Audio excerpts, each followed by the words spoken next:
We're about 2 months away from Election Day in Denver, when voters will, among other things, choose city council members and a new mayor. There are currently at least 8 people running for the at-large council seats. The way the council is set up is 11 people will represent different districts and 2 people represent the entire county. Those candidates are debating tonight at Regis University. CBS News Colorado, proud to be the media partner for that event. We'll take you now to Regis University. Welcome to Regis University. My name is Jenna Farley. I'm the Director of Community Relations, and I am so thrilled to see a room full of people who are interested in learning more about our at-large candidates tonight.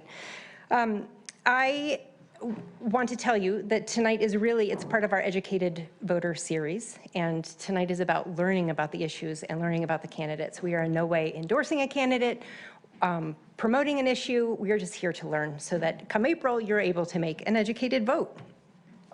Before you go any further, I want to make sure that make you all aware that Ana Varela is here providing Spanish language translation for anyone who needs it.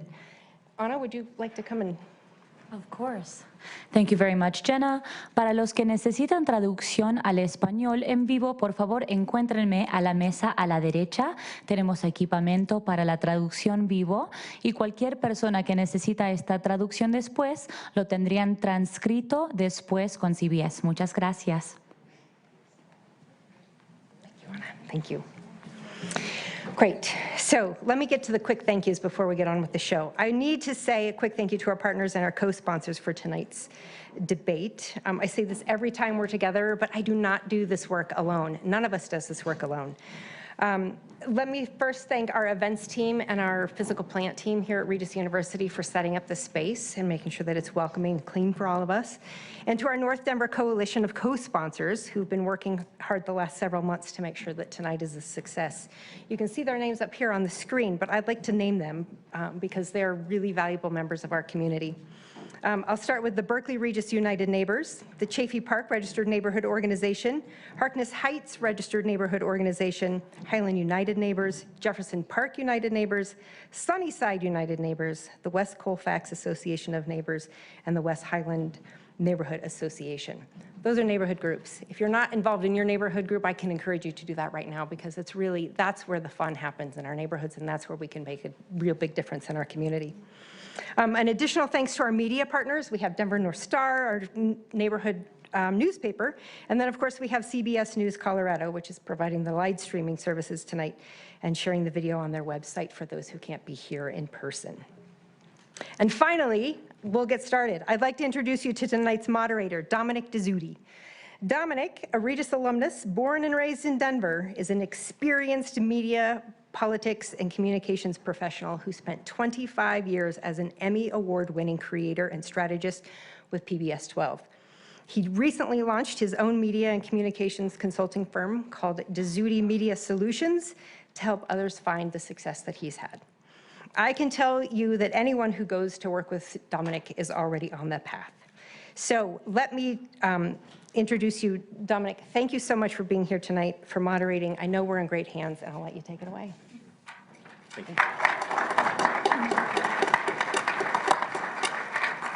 Thank you, everybody. Thank you, Jenna, for the very kind words, and thank you all for being here.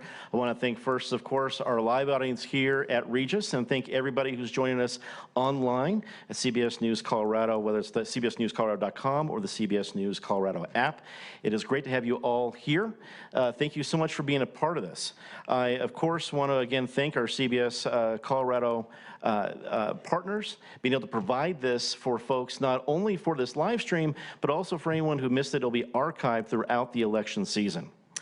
I also want to thank the most important folks here right now, our candidates. All 9 of the candidates running for the at-large representative positions on the Denver City Council are with us tonight. We're grateful for them to be here.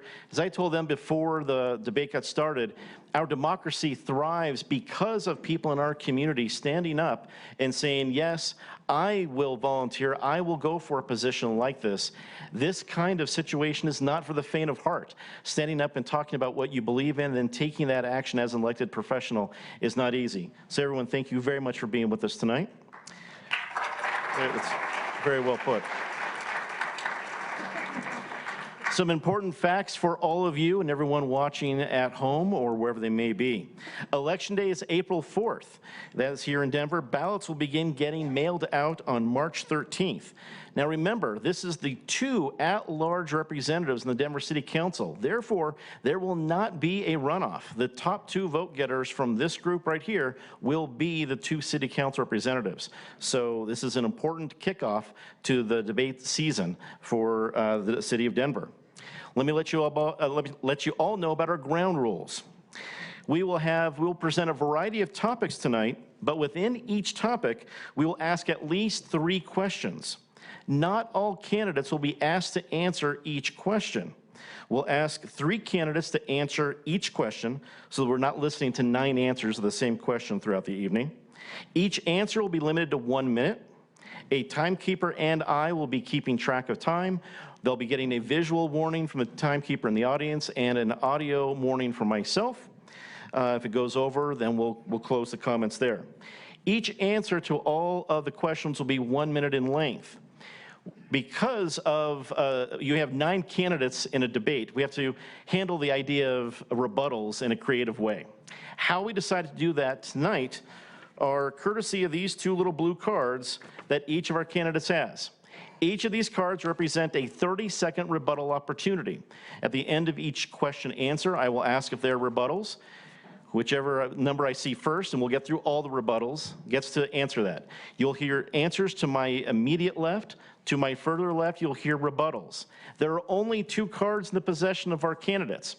If they decide to refute a rebuttal, they will spend one of their cards as well. So, with the amount of questions we have tonight, we will get some rebuttals, but there will be far and few between. Don't assume that if you didn't get a rebuttal to a question that there wasn't a rebuttal there. With only 2 to spend, they might just be using to choose them wisely. We will not be offering opening statements. There will be closing statements of 1 minute each. The order for these closing statements was picked a number out of a hat before the debate got started. And now some ground rules for all of you in our live audience. We will have 2 opportunities for you to greet our audience, greet our candidates. You'll be able to thank them right before we get started, and then thank them when we end. In between, I ask all of you to show respect to our candidates by remaining silent so that everyone can be heard. There will be no sign waving or anything like that. I'm excited for this community to be able to hear the answers from these great candidates. And with that, we'll get started. So, our first topic of the evening is affordable housing. Our first candidate will be Jeff Walker. Jeff, your first question, you can go ahead and come to the podium. The first question is, what concrete steps will you take to provide more affordable housing for the people of Denver? Your 1 minute begins now. Thank you. Thank you all for being here. Some of the steps that can be taken to increase the affordability of housing lie not necessarily in the assistance to the rent or the mortgage, but to the other operating costs, such as efficiency of appliance and weatherization. Denver has at least 6 programs to meet that goal. So I would support expanding the affordability of housing and the operations of the housing through better insulation, better windows, assistance to purchase more efficient appliances such as water heaters and furnaces and stoves. I think that's one step that I can firmly take to support the affordability of housing. Thank you. Thank you, Jeff. Any rebuttal? Let's move forward. Our next will be Marty Zimmerman. Marty, your question again. What concrete steps will you take to provide more affordable housing for the people of Denver? Thank you, everyone. Thank you, Dominic. I believe that this is the #1 issue facing our community. It's really affordable housing, because affordable housing affects every other issue. It affects homelessness. It affects the ability for people to work here, to stay here, to be effective. In my background, I've worked with many different nonprofits. I've worked with multiple organizations, and we've actually been involved in building supportive housing and affordable housing. And the real concrete steps of what we're going to do is really figure out not only focusing on housing for the people who are homeless and transition housing, but how do we make sure that we're preventative to keep other people from losing that housing? How do we make it so that we can be a complete city? And to do that, I believe in rezoning for ADUs to be used throughout the city, focusing on permitting so that so that we can have prioritization of affordable housing, and also managing litigation that's killing middle-priced condos from being built. Thank you. Thank you, Marty. Any rebuttal? Let's move forward. Our next candidate is Penn Tate. Penfield, your question: what concrete steps will you take to provide more affordable housing for the people of Denver? Thank you, Dominic. I agree with Marty. The absence of affordable housing around the city is probably the first or second most grave situation we need to address. We need to develop more affordable housing in a mix and in a way that's compatible with and complements neighborhoods. As a state senator, I passed legislation in 2000 that provides a sales and use tax exemption on the purchase of materials that's used in low-income housing. We need to expand programs like that. Your state legislature is currently considering rent control. I proposed rent control back in 2001, but couldn't get the votes to allow cities to have that tool at their disposal. We need to be creative. ADUs also need to be considered. Here is our bottom line. It is a shame that young people who graduate from high school, go to college, come back and can't live in the neighborhoods where they grew up because they can't afford to. We have got to change that if we're going to maintain the fabric of our communities. Thank you. Thank you, Penfield. Any rebuttal? Go ahead. Serena Gonzalez Gutierrez. Hey, everybody, and welcome to House District 4. You know, I have to say, having grown up here, right here actually in North Denver, having seen the issue around affordable housing is not a new issue. And I can easily say and recall, you know, having to go through that when trying to purchase our own home as young college graduates. What I can say right now, we need to make sure that we're investing in making sure there are enough affordable housing units, that we're also protecting renters, ensuring that they also have rights when it comes to their housing. Thank you, Serena. Any further rebuttal? Okay, let's move forward. Again, our topic is affordable housing. We'll be going to our next question, the next set of candidates. Our first candidate with this next question is Sarah Parody. Sarah, the question is: we often hear about affordable housing programs for those earning well below the area median income. But what steps should be taken to make housing more attainable for the missing middle, those earning 80 to 120% of the AMI? For our audience, Denver's area median income is about $73,000 for one person, about $83,000 for two. Sarah Parody, you're first up. Thank you. And when I hear the question about housing, I think of a client and friend of mine named Katie, who lost her job, lost her housing, and ended up living between her car and moving back in with an abuser. We need a moonshot on housing. Some of the major tools to the question about the missing middle would include building publicly financed social housing.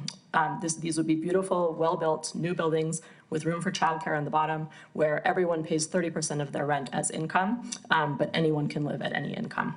And to finance that, we should inventory the land and buildings that the city already owns. When Salt Lake City did that, they uncovered $10 billion with a B in underutilized existing city assets. The second thing we need to do is stabilize rents. We need to make our voice heard in the legislature until they lift the ban on those measures and then stabilize them immediately.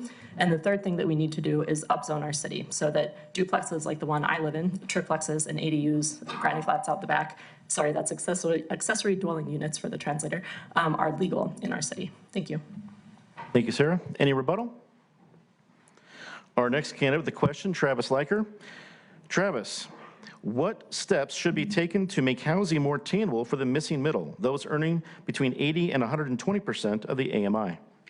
So first things first, it's important for us to recognize that we have about 50,000 new Denverites coming into our city over the next 5 to 10 years. So the reality is we're going to need a market-based approach in order to tackle this issue. So we're going to have to build more market rate housing for those who can afford it, but also couple it with a balanced approach around intentional affordable housing development. Furthermore, with respect to processes within the city, it's taking between 6 months and 18 months for us to onboard and review affordable housing projects. Now, what does that happen in the context of a pandemic as well as an economic downturn as it relates to supply chain issues and the like? It's unconscionable to me that the city is taking this long to review affordable housing projects. And so I am going to legislate in partnership with my colleagues that affordable housing projects, purely affordable housing projects, must be done and completed and reviewed by the city and approved within 6 months, nothing more, nothing less. Thank you, Travis. Any rebuttal? Please, go ahead, Penn. It's Penfield Tate, rebuttal number 1. Affordable housing is important, but 3 things to understand is the separation of powers in government. And having served in the legislature, I understand this. First, as city council people, we can pass laws, we can make recommendations, but we don't control permitting. We can work with the new administration and ask them to make changes and to expedite certain things, but we can't compel that. Secondly, we need affordable housing built around the city, but I would respectfully submit we don't lack market rate housing. That's not our issue. Thank you. Any further rebuttal? Okay, we'll move on to Tim Hoffman. Let's answer again the question. What steps should be taken to make housing more attainable for the missing middle, those earning between 80 and 120% of the AMI? Thank you, and thank you all for being here tonight. The crisis of a lack of affordable housing in this city is really part of a broader problem of supply and demand. When you have artificially restricted the supply of housing in the city over a period of decades, the demand is going to increase at all rates of the market, and that's going to make it harder for especially people at the lower income spectrums to find housing that works for them. So making sure that we're boosting the overall housing stock is one of the things that we have to be doing. That does require some zoning reform, especially around transit hubs.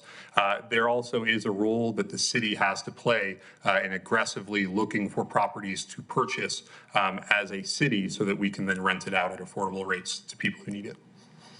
Thank you, Tim. Any rebuttal? Okay, we'll move on to our third question within the affordable housing topic. And the first one's going to be for Serena Gonzalez Gutierrez. Serena, how should the city decide the highest level of density a neighborhood should allow? Thank you. You know, we do see that this is an incredibly important issue as it relates to affordable housing and ensuring that we can allow people, you know, to build ADUs on their properties. We've seen that be effective, and we need to look at how we can do that citywide. I can speak, you know, from my own experience in the legislature, having worked on policy such as inclusionary zoning, which is requiring that there are affordable housing units being built in new developments. I would continue to work and champion those types of policies at the city. I would also continue to work on how we can make sure that people that are currently housed are able to stay housed. And that again comes along with ensuring that renters have the protections that they need. Thank you. Any rebuttal? Our next candidate will be Dominic Diaz. Dominic, the question, how should the city decide the highest level of density a neighborhood should allow? Thank you for the question. That's a great one, and thank you all for being here tonight. For me, I think density should be around existing transit and services. If we're going to build in the city, it should be close to bus lines, it should be close to rail, it should be close to childcare, it should be close to grocery stores, and of course, it should be close to places of employment. Thank you. Thank you, Dominic. Our next candidate, any rebuttal? Our next candidate is Will Chan. Will, the question, how should the city decide the highest level of density a neighborhood should allow? I don't think anyone's going to argue that affordable housing is one of the most important issues that we are facing as a city today. What we need to think about is that missing middle. We need to think about how we are actually transitioning into affordable and have affordable housing available to all of us. We need to think about how we're doing this in a thoughtful way, how we're including gentle density in reforming our zoning code so that we're actually allowing more multiplexes, more duplexes to be in the market. We need to look about that pipeline of people that are that are unhoused, that are renters, that might be unhoused, and how are we providing services there. So I think we have to think about a holistically, and not just like thinking about the character for a neighborhood, but think about how we're moving forward as a city together, of adding ADUs citywide, of how we are with any new catalytic projects, that we are removing parking minimums, that we're thinking about upzoning. So I think with new projects, we can be more thoughtful in taking more risks and adding that kind of that new housing stock to the market, but also being thoughtful of how we're doing it in a mindful way for all of our communities. Thank you, Will. We have a first rebuttal from Marty. Excuse me, Marty Zimmerman, full name. There you go. Go ahead, Marty. So I was just listening to what everyone was saying, and they started out by saying the ideas that were presented initially, I think we're pretty much all in agreement about accessory dwelling units. But the one thing that was missing from everyone's response is we are not asking the community what their input should be. And the reality is the only way we can be able to solve some of these issues is to get community input, listen, and work with the communities so that we're appropriate for where they are. Thank you. Thank you, Marty Zimmerman. Any other rebuttal? Is this Travis? Travis Leiker? Yes, less a rebuttal and more in addition to what I was articulating earlier. So in the context of affordable housing, as well as increased density, first, yes, we need customized neighborhood engagement, and I bring a track record of doing so as the president of Capitol Hill United Neighborhoods for the last 6 years. Secondly, we need sales tax and use tax waivers in the city for purely affordable housing developments. We need to invest more in the affordable housing review team to expedite the review processes and approvals. And then we need to add to our land bank and then also keep affordable housing affordable through tax credits. Thank you. That was Travis Leiker. Any further rebuttals? Okay, that completes our first topic of the night, and I think an important part of public service is humility and recognizing when you're wrong. I was wrong earlier. I promised you an opportunity to welcome all of our candidates, and I did not give you an opportunity to do so. So please, join me in welcoming our candidates to tonight's debate.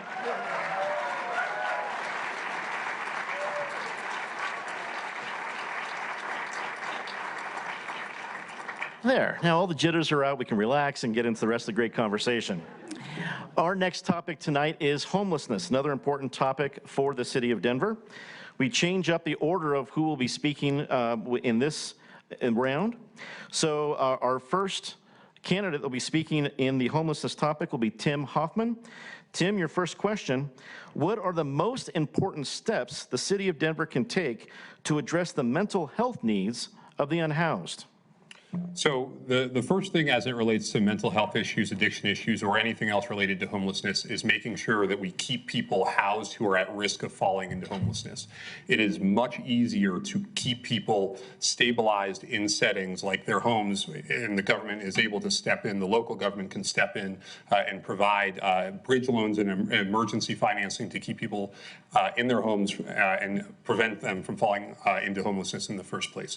We need a coordinated outreach effort between the city and the many service providers who are out there doing this really important hard work every single day, going out to people not once, not twice, but building relationships over a period of days and weeks, which will then make it more likely that people, especially the ones who are dealing with mental health issues, will take up the service providers and the city when those services are offered. Thank you. That was Tim Hoffman. Any rebuttal? Okay, going to the same question, our next candidate will be Penfield Tate. Penfield, your question, what are the most important steps the city of Denver can take to address the mental health needs of the unhoused? I think the most important step we can take is getting people housed. It is stressful. It's going to impact your mental health if you don't know where you're going to shelter yourself at any given time, at any given night. And goodness help you if you have a family and kids and you've got that uncertainty with your entire family. You know, we've got to do things to encourage the city to expedite how they permit shelters. I've long proposed an idea where the city combined with DPS and look at buying or renting schools that may be vacant and working in conjunction with neighborhoods to see if they can be modified and retrofitted to accommodate larger numbers of people who are unhoused. When you get people together collectively, it is going to be easier to provide support services, whether it's mental health services, whether it's job placement services, whether it's substance abuse and addiction treatment services. All of these things need to be worked in tandem. Thank you, Penfield Tate. Any rebuttal? The last candidate for this question in the homelessness topic, Travis Leiker. Travis, what are the most important steps the City of Denver can take to address the mental health needs of the unhoused? Thank you so much for the question. So first and foremost, look this up when you go home tonight. Community Solutions Built for Zero, model to ending homelessness. They have brought homelessness to near zero in cities and municipalities all across the country, including Bakersfield, California. Second, invest more in the STAR co-responder program. Third, novel approaches to helping those who are unhoused, such as tiny home villages and safe outdoor spaces. And I know Regis has been home to one of those novel approaches. Expanding contracting to more nimble organizations that can take on a heavier lift on behalf of the unhoused, because too many organizations are top heavy right now and they need supports, and we have to make contracting with those who are delivering these services more nimble and more efficient. And then finally, we were asleep at the wheel in the context of building affordable housing as well as shelters for those who are unhoused. It's time for us to kick that into high gear, because we cannot rest on the laurels that we were resting upon in the last decade or so. Thank you. That's Travis Leiker. Rebuttal? Sarah? Sarah Parody with a rebuttal. I want to draw a distinction that I think is really important between co-responder programs and alternate responder programs. As we talk about policing, and in particular how we over-police communities of color and poor people, and especially folks that are living without housing, it's very important to me that we begin to consider moving safety resources entirely out of police departments and putting them under control of community and under more appropriate professionals like medical professionals and social services professionals. Thank you, Sarah Parody. Further rebuttal? Moving on to the next question within our homelessness topic. Our first candidate that will be answering the second question will be Sarah Parody. Sarah, what specific policies do you support that would reduce the number of people living on the streets of Denver? I think we know what works to get people off of the streets of Denver, and that is a housing first model with wraparound supportive services. But instead of investing our money and our resources in what we know works to end chronic homelessness, what we've been doing instead is spending about $40,000 per unhoused person in Denver on what doesn't work, which is a revolving door through the jail, in the emergency room, and very harmful encampment sweeps. I would love to see the city on that path to getting everyone into housing. Invest in safe outdoor spaces and safe parking sites, because those help people stabilize enough that they can actually access the agencies that are there to assist them getting into housing. I would love to see the city begin to take by name data. In other words, to look at who's accessing services when and where, so that we have a better understanding of who it is that is unhoused in our city, remove duplication between service providers, stop contracting with service providers that discriminate, and finally take a regional approach, potentially with a multi-county sales tax revenue, which could be a very small tax increment that would raise a lot of money for the problem. Thank you. That was Sarah Parody. Rebuttal? Our next candidate to answer the second question on homelessness topic is Marty Zimmerman. Marty, what specific policies do you support that would reduce the number of people living on the streets of Denver? So I believe that we need a multifaceted approach to how we work with people who are experiencing homelessness. So the first part is for the people who are homeless now and on the streets. I'm completely in agreement with parts of what Sarah said. It's got to be housing first with wraparound services. Wraparound services means that we need to have people who can work with the people who are in this new housing so that they can get access to resources and not go back to the street. And one of the key policies I want to do is start a big partnership with the nonprofit community, because there are more than 50 nonprofits that are working to provide these kinds of services and can provide workforce development, but the city isn't tapped into that population. And so the city is not helping to bring in all the people who have this experience we already have in our community. I also want to focus on preventative. So our foster care system, a third of the people who graduate from it end up on the streets. What are we doing to improve the system? There are other areas where we need to focus on, but it's preventative in addition to helping the people who are there. That was Marty Zimmerman. Any rebuttal? Next candidate to answer this question on homelessness is Jeff Walker. Jeff, the question again, what specific policies do you support that would reduce the number of people living on the streets of Denver? Thank you. Excuse me, I think my answers will be similar to what you've heard already. I certainly support a housing first model where people are housed and out of the elements so they can set their minds and heads and bodies and get on the right track with the assistance brought to them, and they're able to move forward.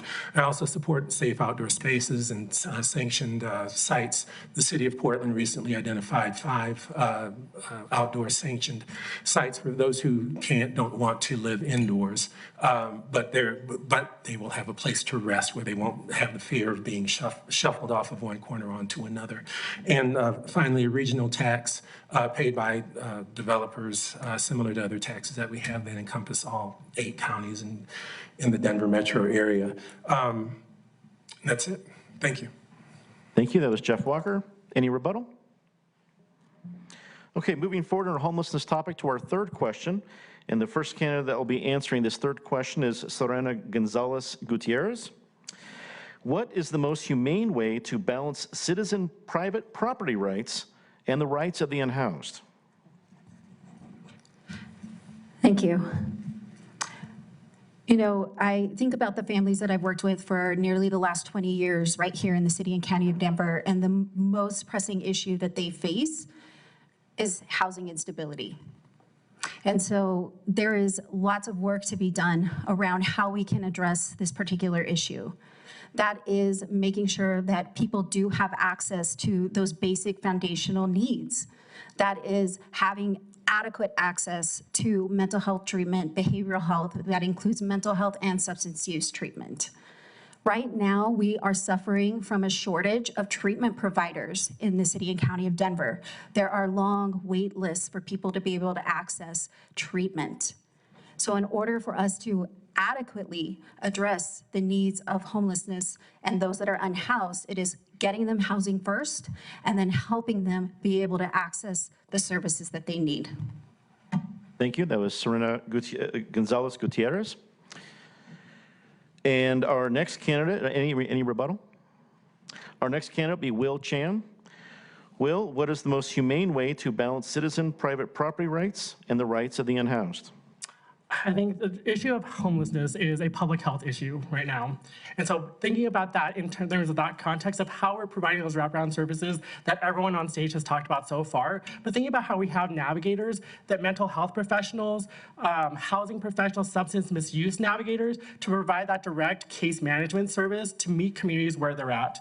There has to be a dignity factor for also people that are unhoused as well. Thinking about the SOS sites and how we can scale that out, thinking about what services we can add on site. If there's a harm reduction piece that we can add to SOS sites, thinking about public health clinics that could be added, having lockers, showers, other amenities so that our neighborhoods are seeing a little bit of a relief from people that are being unhoused and having the unhoused have services available to them. The other piece I was going to talk about is just adaptive reuse and thinking about the commercial real estate that we have that's available on stock, and also the available housing stocks that's available that is not being occupied right now, and are there creative ways that we can use those for people that are unhoused. Thank you. That was Will Chan. Any rebuttal? Our last candidate for homelessness topic is Dominic Diaz. Dominic, the question again, what is the most humane way to balance citizen private property rights and the rights of the unhoused? Well said, Will. That's a great way to put it. There is a large amount of, we need to consider dignity. People have a right to thrive. As a city, we've got to step up and get folks the help that they need. There's a list of vacant city property that's out there on the internet right now. We need to be leveraging all of that vacant city property to prop up permanent and supportive transitional housing for folks. Thank you.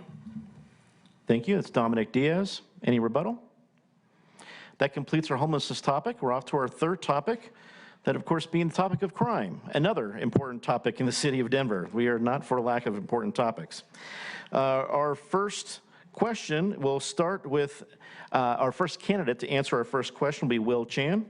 Will, your first question is, what more can be done to prevent car thefts and tire or catalytic converter, package thefts from porches, and other non-violent but expensive crimes? I don't think every issue that we have in the city needs to have a policing solution. Thinking about just the root of all crime and why it's happening, thinking about poverty and how we're addressing that, thinking about how we are investing in other services for people to feel invested in their community. So investing in youth programs so that these communities are feeling that they are part of the community, that they are not having to rely on gangs and other services and acting out. Thinking about how we have economic mobility programs for our communities in need so that these thefts aren't happening. And thinking about how we are, yeah, I think that's it.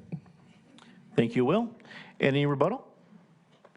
That was Will Chan. Our next candidate will be Jeff Walker. Jeff, the question, what more can be done to prevent car thefts and tire or catalytic converter, package thefts from porches, and other non-violent but often expensive crimes? Thank you.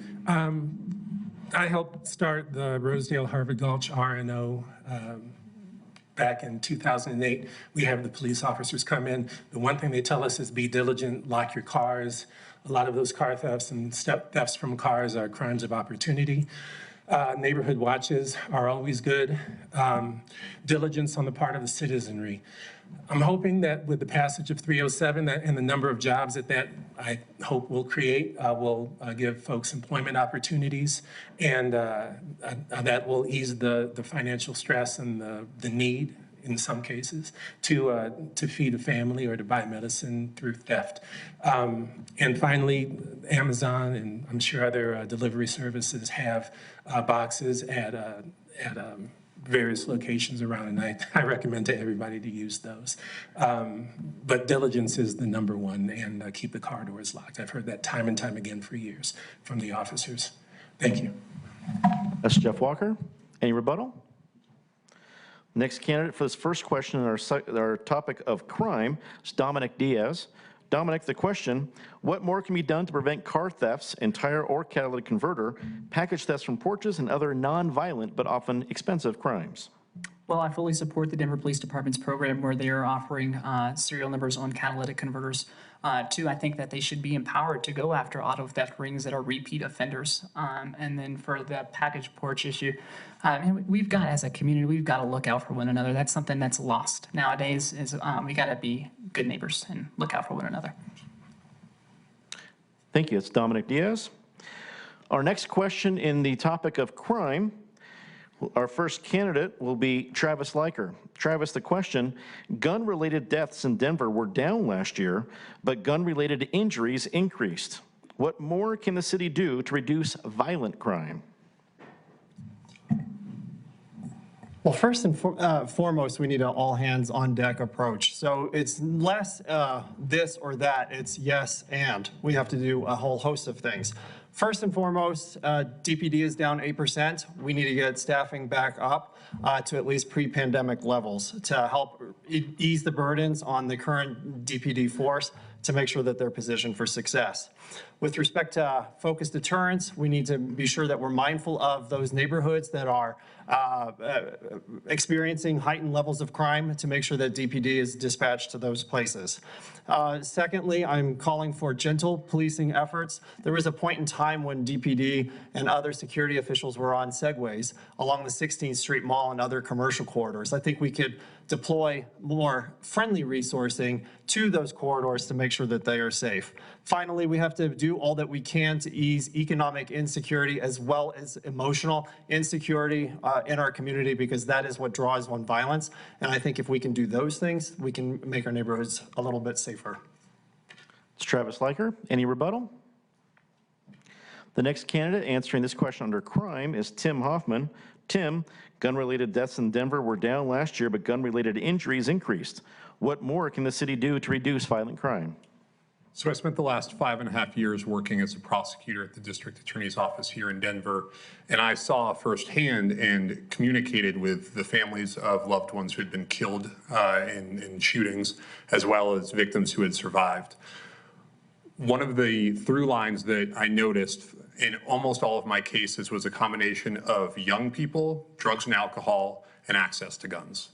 So one of the things that we need to be doing, and the city council recently banned ghost guns, we need to look for additional ways that we can restrict access to guns, especially amongst our young people.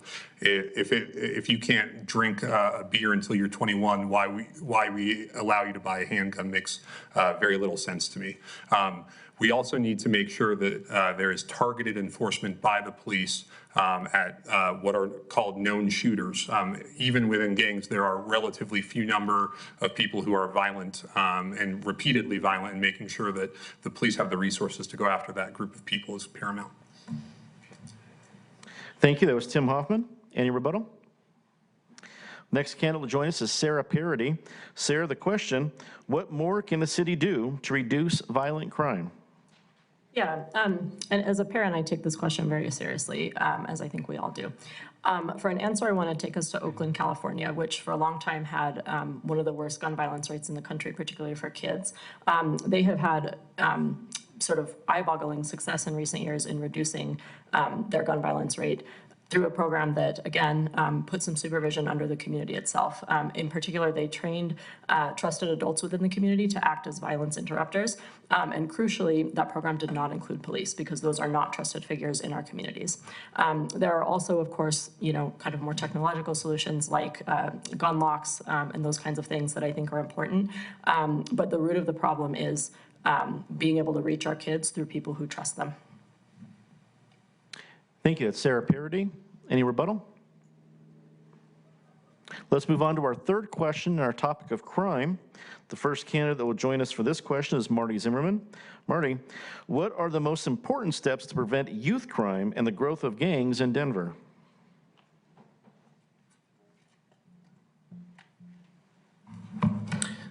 I always like it when a question is asked that's right in my wheelhouse of working with nonprofits, because this is something that's really key. It's after-school programming is a huge, huge benefit to our community.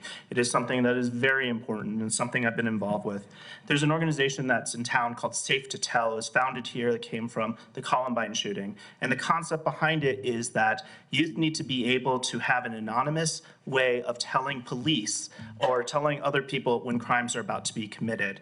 And this program, which I helped separate from Crime Stoppers and get started, is now at a point where it's in all the schools and has been replicated throughout the country.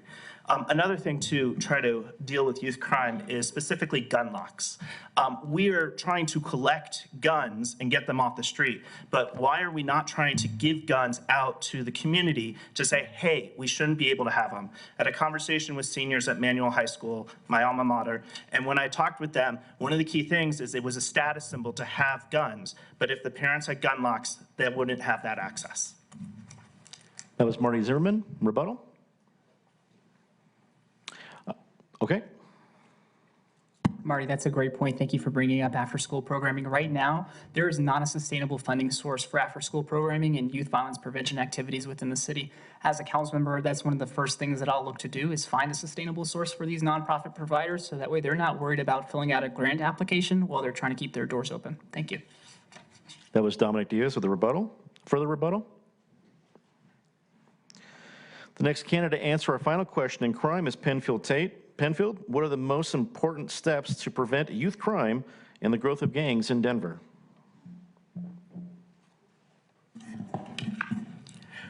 I have 3 uncles who were police officers in police forces around the country. And one of the things they taught me was that their success was in part a function of the fact that they looked like the community they were serving and protecting. The community worked with them, shared information with them, and they in turn could support the community. If you want to reduce youth violence, one of the things I think we need to do is, since we're down so many police officers, let's be aggressive about recruiting new cadets from our Denver public high schools. Not every kid who graduates wants to go to college or go to trade school. Policing is a great profession, and more importantly, it begins to build that bond with our community, because if our kids are part of the police force, they're going to know the people in the community they're working with. Secondly, it is important, we have to be diligent as parents and adults. If we have weapons in our home, we have to keep them safe. We have to keep them unaccessible to young people. I'm tired of reading about situations where kids took weapons from homes. Thank you. That's Penfield Tate. Rebuttal? Serena? Thank you. I've been working in the place of juvenile justice and child welfare for the last 20 years right here in the city and county of Denver. And there has been a severe lacking in funding and access to the right resources for our young people. One of those issues is making sure that at their schools that they're provided with the adequate mental health supports, and that as well as making sure that they're adequately housed and taken care of. Thank you. That was Serena Gonzalez Gutierrez, and she is our last candidate for this question. So Serena, I'll ask you to come back. Serena Gonzalez Gutierrez, what are the most important steps to prevent youth crime and the growth of gangs in Denver? Well, I guess I wasn't following correct directions very well. As I mentioned, there are various programs right now in the city and county of Denver, and we need to be able to pool on what those programs are and properly invest in them. I can say at the legislature, I was fortunate enough to be a part of passing a policy to provide funding for delinquency prevention, and that is going directly down to our nonprofits and local governments, and done in a way that is not cumbersome when they're applying for those types of grants. I will also say if we are tackling the root cause for these young people and not just putting them into detention or putting young children, because at the youngest that a child can be charged with a juvenile delinquency is 10 years old. I don't know how many people know that, but if we can actually tackle the root cause and give kids and give children the actual services that they need, and that is, again, comes in the form of mental health and treatment. Thank you again. That was Serena Gonzalez Gutierrez. Rebuttal? Will Chan? There's a lot of talk about after-school programs, and I just want to share a story of one kid I met in Montbello who was sharing why he's in a gang, right? And so just that direct experience, and he was saying, why would I do mathletics till 10 a.m.? Like, that doesn't make any sense to me. Like, they're offering me money, women, drugs, like, it's all really appealing. So we have to find a way to incentivize to get kids to really understand, like, this is not a path forward. One of the pieces is really, like, he wants to have money, right? We need to think about our apprenticeship programs and how we're investing to create jobs for our kids. Thank you. That was Will Chan. Further rebuttal? Jeff Walker? Thank you. This isn't a rebuttal, but it's an add-on. My sister was a prosecutor in Cuyahoga County, Ohio, near Cleveland. She said the difference between crimes between children who had fathers in the homes or a male figure in the home and those without was like night and day. Fathers, stay with your kids and guide them. Stay with your kids. Thank you. That's Jeff Walker. Further rebuttal? Okay. We will be going to our next topic, but before that, we're going to mix it up a little bit, an opportunity for our candidates to stretch their legs a little bit. We're going to offer a couple yes or no questions. I will be offering 5 yes or no questions so that everyone can see them, including our online audience. What I'll do is ask our candidates, when you're a yes vote, please stand. We'll give you an opportunity to stand and then sit down, and then we'll have no votes stand as well so folks can understand if you're voting yes or no on this question. And I also realize that it's hard to have yes or no questions in politics. There's always a depends, but I'm asking our candidates, even if they're 51-49 one way or the other, to pick yes or no. Our first yes or no question, please stand if you're voting yes on, do you support lifting the current easement on the Park Hill Golf Course? Yes, please stand. Those are your yes votes. Please sit down. If you vote no, do you support lifting the current easement on the Park Hill Golf Course? No, please stand. Thank you very much. Our next question, this is yes or no. Do you support the urban camping ban? Please stand if yes. Thank you. Do you support the current urban camping ban? Please stand if no. Okay, thank you. Next yes or no question. Should Denver do more to welcome migrants? Please stand if yes. I think we'll go ahead and miss the no. Please be seated. Next yes or no question. Have you ever held elected political office before? Please stand if yes. Go and take a seat. Please stand if no. Have you ever held elected political office before? Thank you. Our final yes or no question for this round: does Denver have enough public green spaces? Please stand if yes. This one will be easy. Please stand if no. Thank you. That completes our first yes or no section. We'll allow for some applause. If everyone's unanimous, we're good with that one. We now go to our next topic of questions. That will be growth. A lot of different items under the growth topic, and we'll change up our order yet again for our candidates. So Dominic Diaz will start the round this time. You'll be the first candidate answering the first question under growth. And this is a question submitted from our community. And let me note here, we've invited our community to offer these questions. So if you've enjoyed any of these questions, I cannot take credit for any of their authorship. They are from our community that joined us online in offering these. This is another one of them. I live in Denver with my 12-year-old, and I'm an advocate for safe, dignified streets. I feel hopeless about Denver ever meeting its Vision Zero goals and living up to its stated transportation. What would you do as soon as you took office to get us closer to Vision Zero goals and truly prioritize pedestrians? Invest in transportation projects that move people rather than cars. Whether you walk, roll, or bike around this city, it is unnecessarily cumbersome and dangerous. I am an avid cyclist, and I've almost been hit several times. We need a complete network of sidewalks. We need to adopt the VAMOS network of low-intensity routes. We also need to fix our broken roads. Thank you. That's Dominic Diaz. Rebuttal? Next candidate for this question, Marty Zimmerman. Marty, what would you do as soon as you took office to get us closer to our Vision Zero goals and truly prioritize pedestrians? So I've had lots of conversations with organizations and been very involved in sort of different aspects of the transportation world. And when it comes to Vision Zero, there are high injury networks, there are roads that are not safe, that are definitely not safe, where most of the accidents actually happen and most of the pedestrians are killed. And we have a whole network of bike lanes and pedestrian lanes that are not working. So the first thing is, we just passed this whole ballot initiative for Denver sidewalks. I want to actually make sure that gets implemented. Right now it's stuck in the mayor's office. No oversight group has been appointed. The second part of what I want to focus on is when it comes to bike lanes, we're not going to be able to fix all of them, but having a lane that doesn't have some sort of separation from the road doesn't make it safe. So we need to have separations that go through. So if somebody is riding on a bike, they're not going to get hit. And then I'm also in favor of beacons for certain kinds of traffic lights. So if there's a pedestrian there, cars can actually see a bright flashing light. Thank you. Thank you. That was Marty Zimmerman. Any rebuttal? The next candidate to join us on this first question is Jeff Walker. Jeff, what would you do as soon as you took office to get us closer to our Vision Zero goals and truly prioritize pedestrians?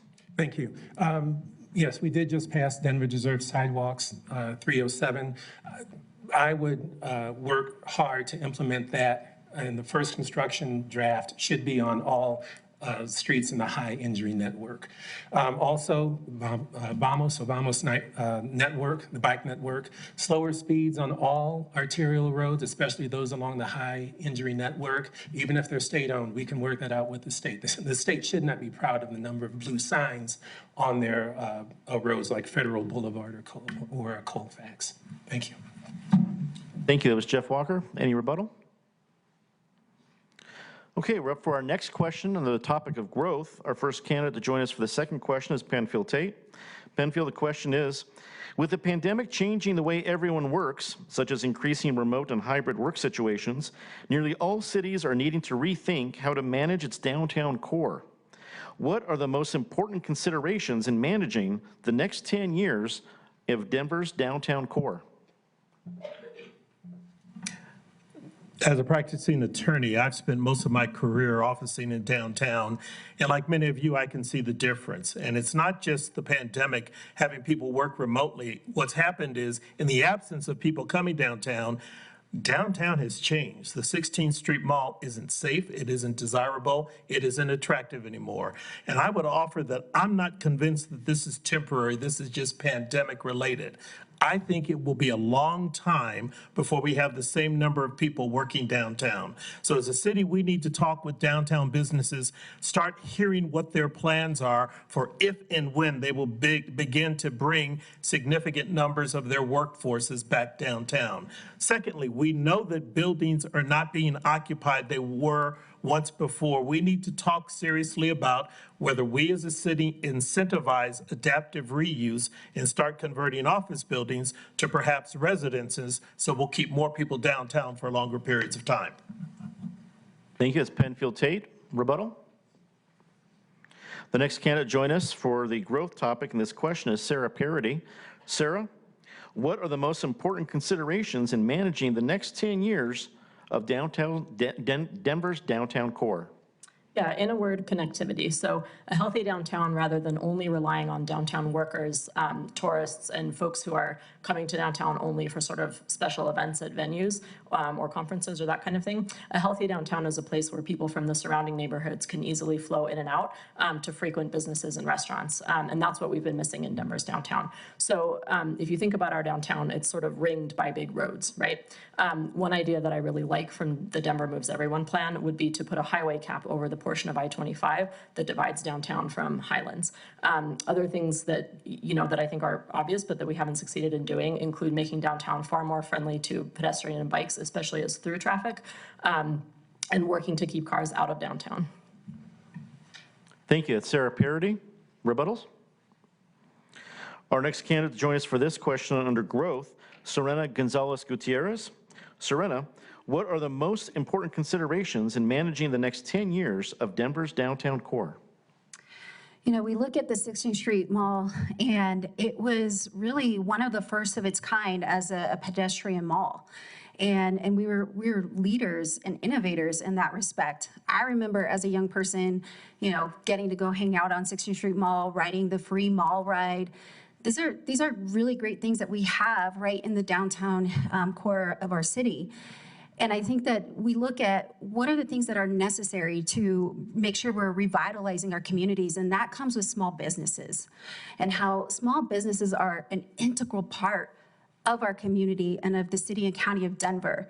They employ people. They also have folks that are perhaps from the city being able to, own their own business and be able to thrive. And they will continue, and they will have an investment in continuing to contribute to our own communities.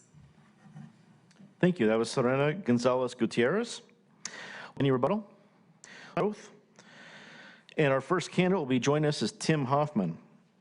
Tim, parts of the city, including neighborhoods here in North Denver, have seen growth executed poorly with new builds that do not fit a neighborhood, among other problems. What is the most important problem around new construction that needs to be addressed by the city?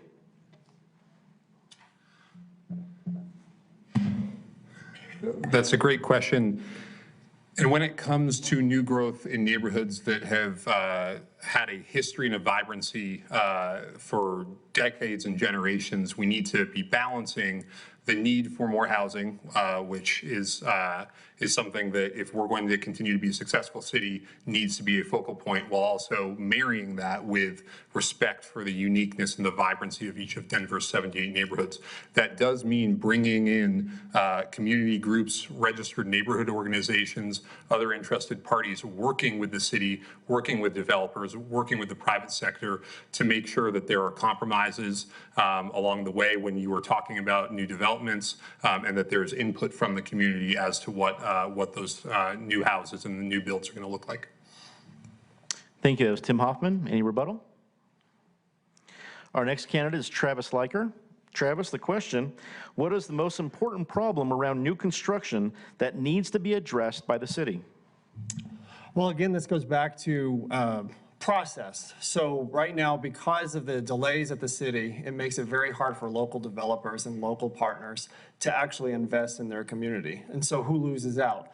The local architects, the local developers, and the like, who wins, those who are out of state, who are Wall Street traded, and have the capacity to withstand those 18 months to deal with what is involved in neighborhood planning. So we have to fix that process. Secondly, with respect to engage RNOs. I've led an RNO for the last 6.5 years. We've done a lot of custom crafting of neighborhoods to make sure that the context and the design are in line with what the neighborhood wants.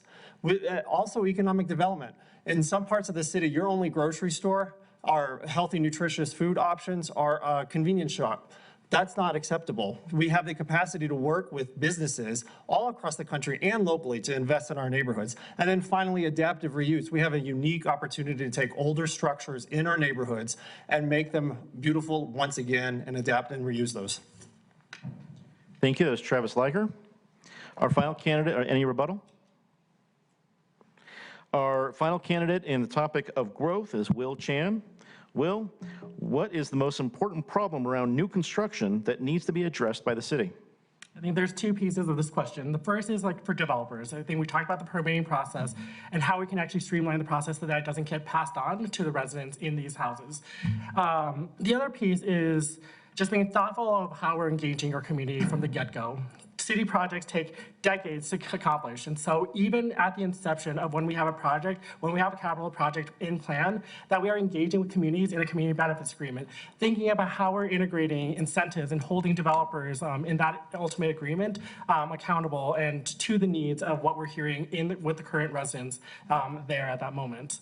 Again, we have to think about how we're being efficient and working with developers. They're a simple beast, right? Like they have project loss statements and how they're making their ends meet. And so for us to like hold them back and add barriers to their work, that's a shame for us. And so we need to think about how we're streamlining that and having wraparounds within for them to do their work, but also that we are holding them accountable.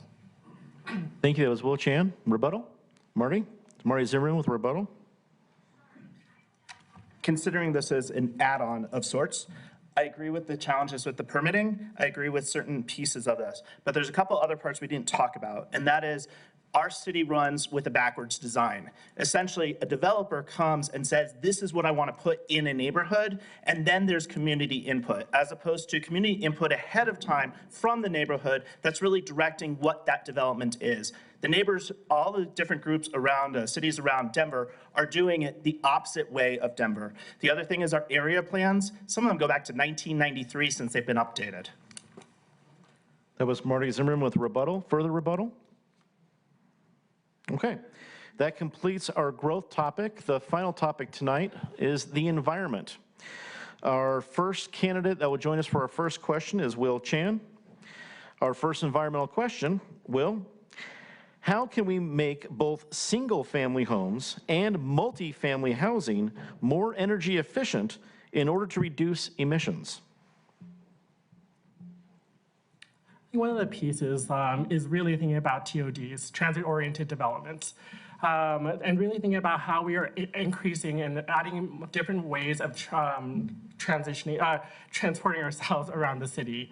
When we're thinking about multifamily homes, we need to think about reforming that zoning policy and thinking about how we're streamlining and making sense of all the different social barriers to how we're developing our properties. And so we're talking about ADUs, how we're adding that gentle density, how we're thinking about that missing middle conversation, but also thinking about how we are having consistency of like what we're doing for these in terms of sustainability, that it makes sense that we can have plot zoning and kind of expectations that can be easy for developers to move forward with, but also easy for communities to get the benefits of sustainability. But also thinking about transportation and how we are transporting and thinking about how we're creating that density around transit-oriented development.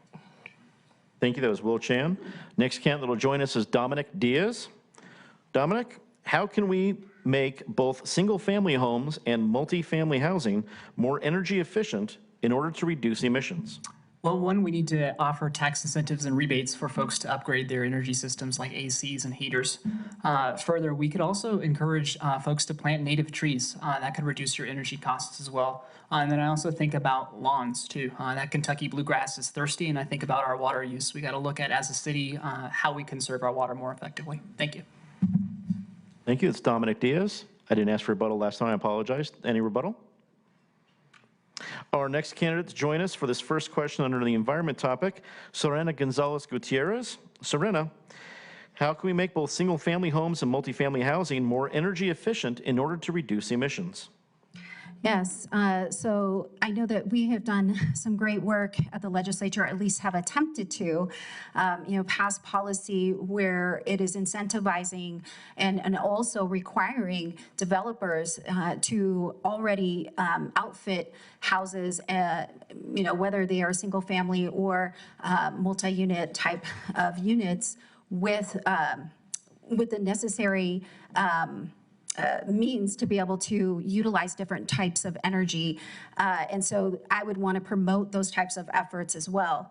I think that, looking at how we are building our homes, making sure that they are built around public transit, that people are able to get around the city in a proper manner and be able to get around the city in the way that they choose, whether that is biking, walking, or using public transit. Thank you. That was Serena Gonzalez Gutierrez. Any rebuttal? Thank you. Sarah Parody. To use Marty's term, I have an add-on. I think it's important when we're talking about decarbonization that we do it equitably. So instead of electric vehicles, electric bikes, solar panels, those things right now are luxury goods. You can only get them if you are wealthy enough to benefit from a tax credit and can afford the upfront cost. With solar, we could easily shift that cost. Our utility or our city could cover the cost of solar upfront, retain those costs over time until they're paid back, and then the homeowner would retain those costs going forward. A lot of thoughts along those lines, and I'm out of time. Thank you, Sarah Parody. Any further rebuttal? Okay, we will get to our next question under the topic of environment. Our first candidate to join us will be Tim Hoffman. Tim, these representatives, whoever is elected, will represent the entire city. This is near and dear to our friends here in North Denver. Sloan's Lake, a major attraction and economic generator for Denver's West Side metro area, is routinely unsafe for public use and has endured years of neglect. How would you use council's budget authority and influence to ensure the Parks Department allocates resources needed to Sloan's and other parks that are facing challenges? Making sure that every Denverite, regardless of where you live in this city, has access to high quality parks is something that we have to focus more on. Making sure that when it comes to the Parks and Recreation Department, there are specific funds targeted towards, especially some of the larger parks that have routinely problem areas around the water filtration systems and the dangers that come along with that has to be a priority when it comes to the budgeting. And there's also an oversight component when it comes to City Council where you're able to call executive agency officials in front of different committees and ask them questions about what mitigation steps they're taking to deal with these type of problems. That's, I think, a oftentimes underutilized component of City Council and something that I would focus on. That's Tim Hoffman. Rebuttal? The next candidate joining us for this question is Travis Leiker. Travis, I won't get the entire part of Sloan's Lake. I'll go with, how would you use council's budget authority and influence to ensure the Parks Department allocates resources needed for Sloan's and other parks that are facing challenges? One of the things I'd like to accomplish through budgetary authority is getting back to values-based budgeting and leaning into investing in our environment, and also saying no to additional clutter and red tape and bureaucracy that slows processes down in the city. So for example, your neighborhood, in my view, should be your destination. It's a place to create, recreate, and enjoy one's life. And so we need to be able to invest more in a tree canopy. Yes, cleaning up Sloan's Lake, as well as other parks and open spaces in the city. We need to invest in older properties to make sure that we're curbing landfill usage. And also a new concept is across my radar, oasis planning. How do we encourage developers in new property development to make sure that we're being efficient with our precious water supply, as well as beautifying and greening our spaces? And then finally, I would like to also say, getting back to basics as it relates to investing in parks and open spaces. We did this back in the early 20th century, and we need to get back to it again as well. Travis Leiker, rebuttal. The next candidate will join us for this question is Sarah Parody. Sarah, how would you use council's authority, budget authority, and influence to ensure the Parks Department allocates resources needed for Sloan's and other parks that are facing challenges? Well, it turns out that in 2017, we all approved a sales tax increment at the ballot for this exact purpose. So that was Initiative 23 at the time. All of us, and the funds that go into that pool, as I understand it, are about $38 to $40 million a year. And I believe the city's only spent about $5 million of that. So in fact, we have funding for this. I don't know where the bottleneck lies. It is probably a bureaucratic issue at that point in time, but anything the council could do to jog along the use of those funds, which we have created as a city, I would love to do. The other thing I'd like to address under the umbrella of this question, though, is that we have some very heavily polluted neighborhoods in Denver, mostly on the outside of the inverted L, and it is way past time that we invest in remediation in those neighborhoods. The city also has the option. Cities have standing, and this is where my attorney hat goes on, so I apologize, to file suit as environmental plaintiffs. And so the city has the ability to go after polluters and require them to bear the costs of cleanup, and we should be doing that. Thank you, Sarah Parody. Rebuttal? Penfield? Couple of things. I agree with something Tim said, that everybody in Denver ought to have access to open space within minutes of where they live. And that's why, as a Park Hill resident, I oppose the redevelopment of the Park Hill Golf Course, because we need that open space in our community. Secondly, we have a huge resource here we haven't talked about. I spent 12 years on the board of Denver Water, and in that capacity, we worked with the city and actually changed the flow of water into Farrow Lake in City Park to deal with some pollution and some issues there with the water quality, as well as providing recycled water for some parks. Thank you. That's Penfield Tate. Further rebuttal? We'll go to our next question under the topic of environment. Penfield Tate will be our first candidate to join us. Despite Denver's aggressive environmental efforts, Denver continues to have poor air quality. What solutions would you champion?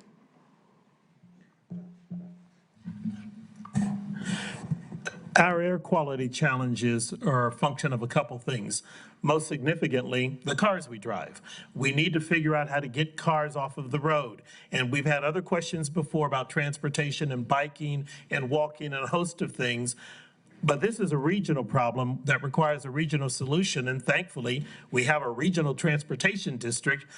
But we need to change the way it operates, because the reality is we have the RTD, but it isn't servicing the last mile from a transit stop. And for many of us, transit is not a viable option. When I first came back home from law school, I used to catch the bus to and from work. But when I moved from 5 Points to Park Hill, catching a bus to and from work downtown was no longer a viable option, not unless I wanted to add 3 hours onto my day with the transfers and everything else that's involved. If we want to reduce air pollution, part of that is going to be getting vehicles off the roads. We also, to Sarah's point, need to be more aggressive in dealing with some area polluters and companies like Suncor to reduce emissions as well. Thank you. That's Penfield Tate. Any rebuttal? Our next candidate will be, pardon me? Thank you. Extra set advisor. Thank you very much. Dominic Diaz, your rebuttal. Penfield, thank you for mentioning RTD. I'm going to take it a step further. To be sure, RTD needs continued investment and support. However, the city has newfound legal authority to own and operate its own buses. I'd like those buses to be union-driven. I'd like them to also implement bus rapid transit on corridors that have already been identified. Thank you. Thank you. That's Dominic Diaz. Further rebuttal? We'll continue answering the third question under the environment topic. Next candidate is Jeff Walker. Jeff, Denver continues to have poor air quality. What solutions would you champion? Thank you. So I used to sit on RTD's board of directors for 9 years, so that's very near and dear to my heart. One of the things that, like I mentioned earlier, one of the things that's really important to me is building sidewalks to accessible transit stations. We have some bus stops that sit in a puddle of mud. That's not RTD's responsibility, that's the city's responsibility. So I think the city, and like I said, I'll make it my mission to have those sidewalks built to every bus stop in the city, like Sheridan Boulevard, where there are sections without sidewalks, Federal, Colorado Boulevard, et cetera. So that's my mission. Also making housing more efficient, because buildings emit about 50% of the emissions in in this country, building up better bikeways, more efficient housing. I've always been a transit user, so transit is a very important mode of transportation to me because, and to other people who can't drive. About 30% of the people in Denver don't have access to a car. 30% of the households in Denver don't have access to a car. Thank you. Thank you. That's Jeff Walker. Rebuttal. Our final candidate to speak under the topic environment, Marty Zimmerman. Marty, your question. Denver continues to have poor air quality. What solutions would you champion? So Denver's air quality and the climate issues we have, the two most significant sources of these issues come from greenhouse emissions that come from buildings, and the second one is transportation. So we've heard a lot about transportation, about deficiencies with RTD, the fact that the city of Denver now can do buses, but the piece that I want to focus on, going back to where we were before on the greenhouse emissions, electricity burns cleaner than natural gas. We have many old buildings that need to be retrofit. What I want to focus on are what are incentives and what are opportunities for businesses to benefit and houses to benefit from fixing up their own homes to be more energy efficient. It helps everyone. It keeps costs down. Maybe we offer incentives for xeriscaping, as solar panels, as Sarah had said. I believe that there are many different steps that we can take, but we have to recognize it's not only about the cars and the transportation. That's a big part of it. We can actually make more of an impact if we start first with the buildings. That was Marty Zimmerman. Rebuttal. That concludes the longer form questions for tonight. Before we get to our closing statements, we'll offer one more round of yes/no questions.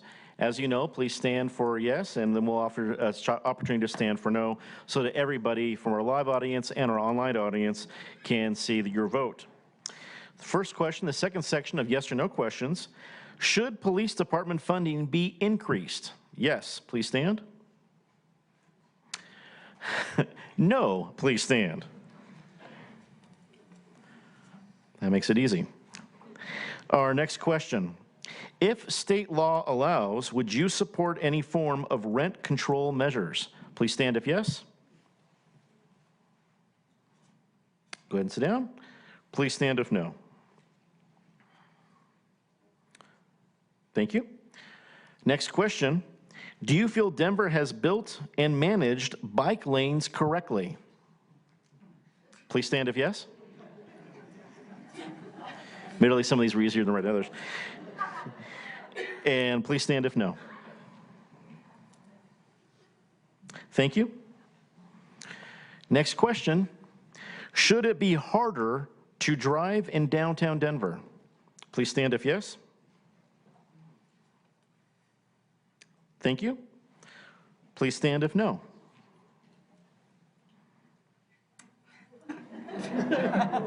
Thank you.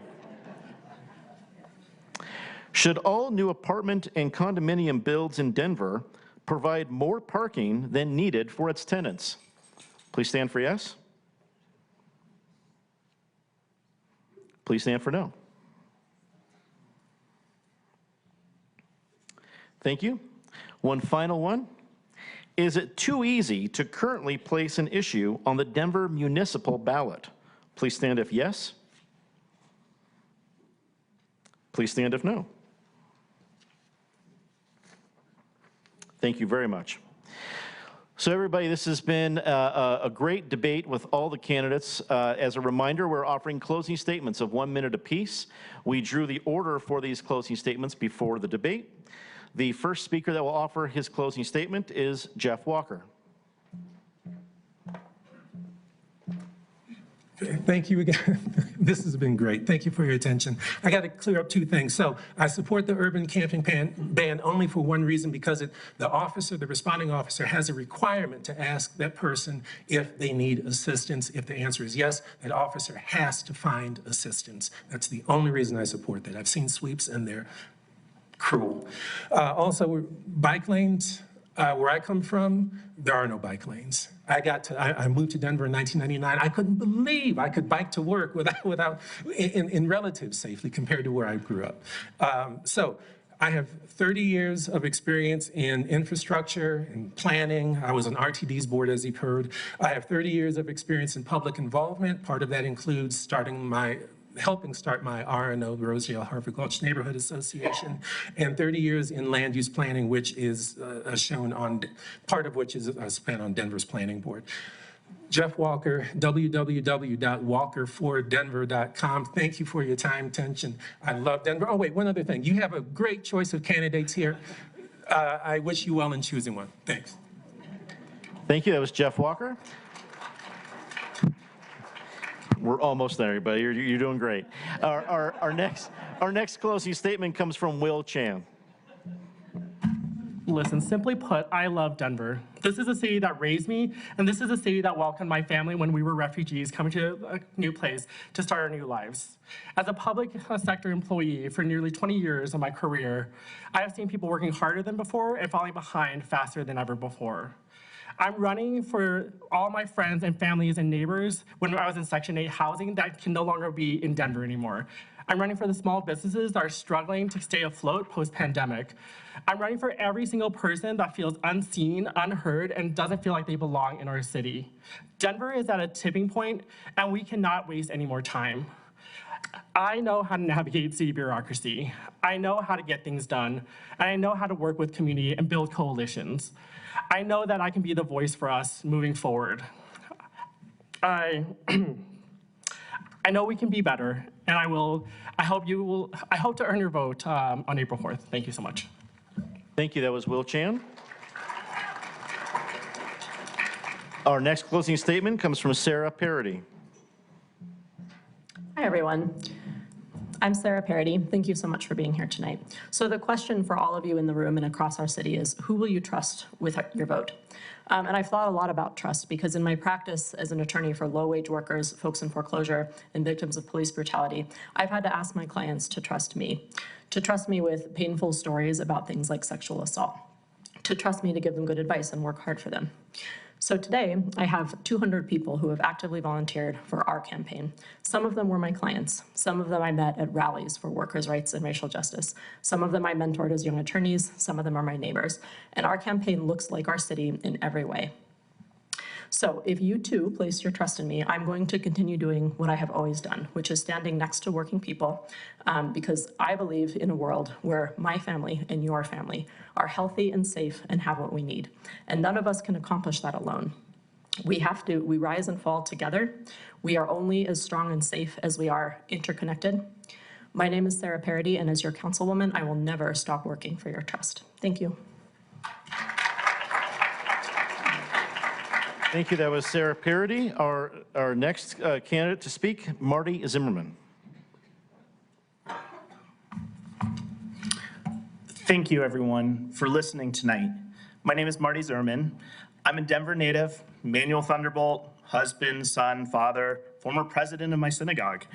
And I'm running for office because I truly believe that Denver can do better. In the past 2 decades, I have helped more than 400 nonprofits fill gaps in providing services to our community that the city is supposed to serve.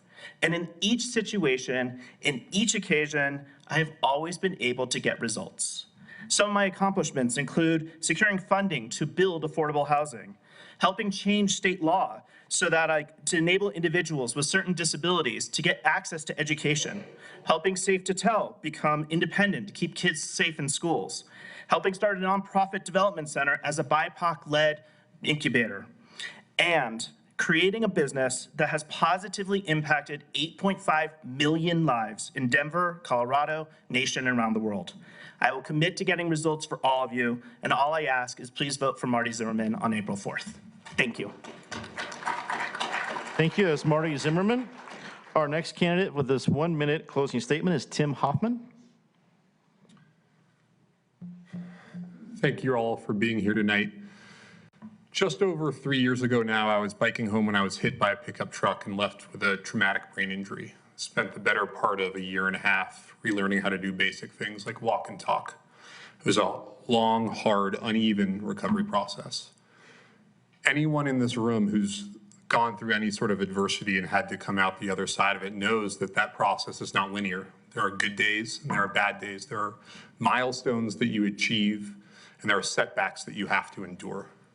I'm in this race for Denver City Council because as I go across the 78 neighborhoods and speak with Denverites, I hear their concern and their fear about the scale of the challenges that we face. But I know from my own personal experience, and I hear it in the optimism of people across the city, that with the right leadership and a community of people behind them, we can face down these challenges and we can build a Denver that's vibrant, safe, open, and accessible for everyone who wants to call this place home. I'm Tim Hoffman. I'm asking for your vote. Thank you. That was Tim Hoffman. Our next candidate, Serena Gonzalez Gutierrez. Hello, Brew. Sorry. It's okay. Serena Gonzalez Gutierrez is my name, and I am a mom of 3 amazing children who attend DPS schools. I'm a 3rd-generation North High School grad. I am currently the state representative for House District 4, where we are seated this evening. And for the last 20 years, I have worked with our most vulnerable right here in the city and county of Denver, with our kids and families who need the most supports in navigating complex systems. And in the legislature for the last 4 years, I've had the opportunity to pass over 60 bills that I have been the prime sponsor of, doing the very things that we've talked about on this stage tonight, investing in affordable housing by providing over $500 million that has been sent to our local governments, investing in our behavioral health system to get at that root cause of crime. We invested over $500 million as I sat as the vice chair of the Behavioral Health Task Force during an interim. I am proud of our city, and I want to be able to serve you. You can reach me at serenafordenver.com. Thank you. Again, that's Serena Gonzalez Gutierrez. Our next candidate, Dominic Diaz. Thank you, everyone. Thank you, Regis faculty, and thank you, Dominic, for moderating tonight. In a world that can often seem divided and broken, tonight's debate reminds me of one thing, that there is hope. There's power in us coming together to find solutions. We have a unique opportunity in our city right now, and I believe that together we can build an inclusive, just, and more equitable Denver for all of us.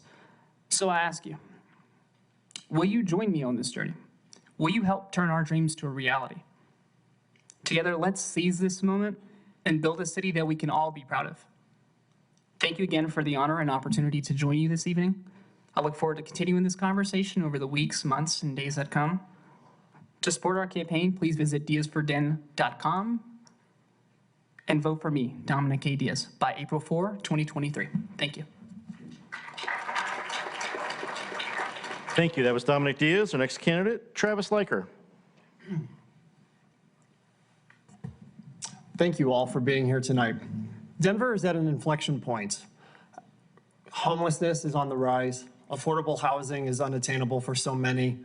Our neighborhoods, many of them lack basic services, and we're at a real crossroads. I bring to this experience and to this race a seasoned talent in terms of management and turning around organizations. When organizations have been on the brink of bankruptcy, we save them from going under. When programs at my current job at the University of Colorado have been flailing, we kick some juice into those and save them from flailing. This is the most, again, the consequential election of the last 40 years. 40 years ago, we were asked to imagine a great city. I'm asking for your support in this race to restore our city, to make sure that all neighborhoods are treated fairly and equitably, that services are delivered properly and on time, and that we restore faith and opportunity in the Mile High City. This is Denver, and we need to start acting like Denver once again and get it back on track. Join me, travisleiker.com. That's Travis Leiker. And our last candidate to offer a closing statement, Penfield Tate. Thank you all for being here. Dominic, thank you for moderating. Thank you to Regis, and thank you for North Star. My name is Penfield Tate. I'm asking for your vote to be your next city councilman at large. I'm at www.tateforcitycouncilatlarge.com. My nephew told me that was too long, but I'm running for office because the questions you heard tonight, and I watched the reactions in the crowd, we all know that something's wrong. The city has slipped. We're not where we once were. There's an unsettled uneasiness amongst us, and I feel it too. But Denver's not dumb. But what we need is results over rhetoric. I'm running and asking for your vote because there will be a new mayor and at least 5 new city council people. Experience in governing and leading will matter. Your neighbors have elected me to the Colorado State House, to the Colorado State Senate. The mayor who told us to imagine a great city, I worked for him. I ran a Department of State Government for Governor Roy Romer. We can do better. We can do better together. Thank you very much. Everybody, please join me in thanking all of our candidates for the great debate tonight.